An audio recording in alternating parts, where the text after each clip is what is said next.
It's the worst of the CBC for August 6, 2019, the show where I watch the CBC so you do not have to. And you know what? Considering yesterday's episode was the first one to break the Rosemary Barden scale, scoring an 11 out of 10, today's wasn't that bad.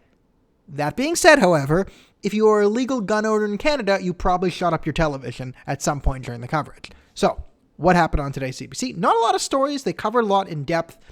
What was first? They led off with gun violence in Canada. So kudos to them for starting with the Canadian story, which is more important in Canada than the American ones. Now, the Canadian story was done really bad. Then they went into the two American ones, which were done less bad than the other day, which is not a very high bar to jump over. Then there was a story about the fight against child predation, which is a good thing to fight against. Then they actually covered the Trump-China trade war quite well because they did accurately explain why Trump doesn't understand the effects of inflation on currency. So that is true. You can't fault them for that. Broken clocks right twice a day. And then they let off with then nonsense stories. There's a search, and then weather exists, and blah blah blah blah. Nothing. Okay, into the great beyond. So what was the worst story of today's CBC? And it was the lead story, which was Canadian gun violence. In which, listen.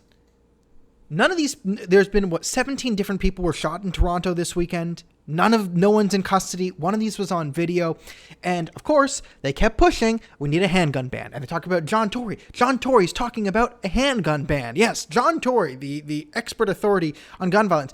Does anyone remember when John Tory was running for mayor and on the issue, he actually said gun bans are ineffective? They're just ways for politicians to pander to people and actually avoid solutions. That's my favorite John Tory quote, because now he's figuring, there's no easy fix, so I'm just going to say gun ban and leave it up to the federal government. But John Tory was quoted as an expert, even though there's a lot of, quotes from John Tory before he became mayor saying, when politicians say gun ban, they're just looking for an excuse not to do something. So John Tory was looking for an excuse not to do something. Now, of course, every time someone brought up a gun ban or the prospect of gun ban, it was treated as a fact or an expert opinion. And then, of course, there's the throwaway line where the Conservatives say they will repeal Bill C-71, which is sort of the making legal guns much harder. But then they brought in an expert on gang violence to sort of talk about his work with the kids. And it was pretty boring and not a lot happening for the first couple of minutes of that interview. But then they kind of gave away sold the whole gig down the river because they kept asking him, okay, do you believe in gun bans? Oh, okay, well, no, and he kept saying, well, no, I believe we should focus on the trade. Guns are the tool of the trade, focus on the trade.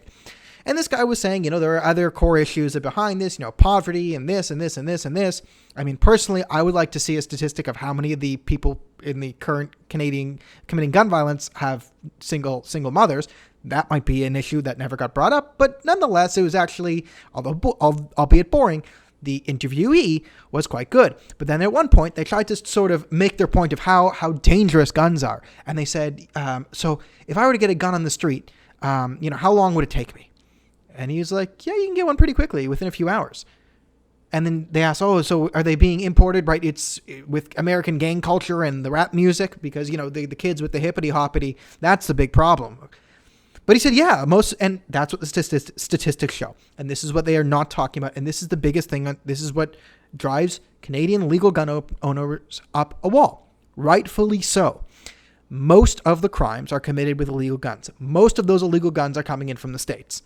There's not a policy we can really do to stop that, right? We can't we can't double ban illegal guns. Illegal guns are already illegal, right?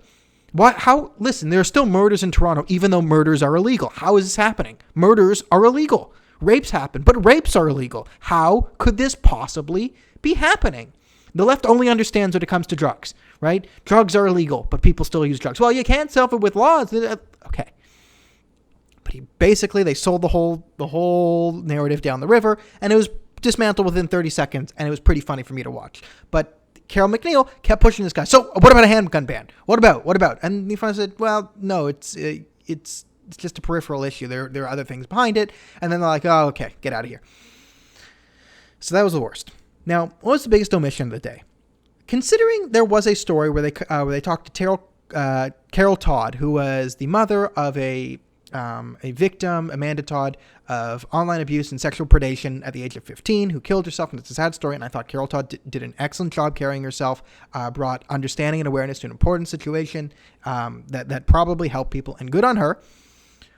And good on the CBC for taking a child predation story, child predation bad. I'm glad they're taking that line. But if only I could think of another child predator who was in the news recently. Could you? Jessica Yaniv. And I know I said Jessica Yaniv technically is the honorable mention of every episode, but doubly so for today, because Jessica Yaniv's house was raided by the RCMP for brandishing an illegal taser. Now, I think that's a ridiculous reason to raid the house of Jessica Yaniv. How about all the child predation? How about all the stories and the evidence of Yaniv preying on minors?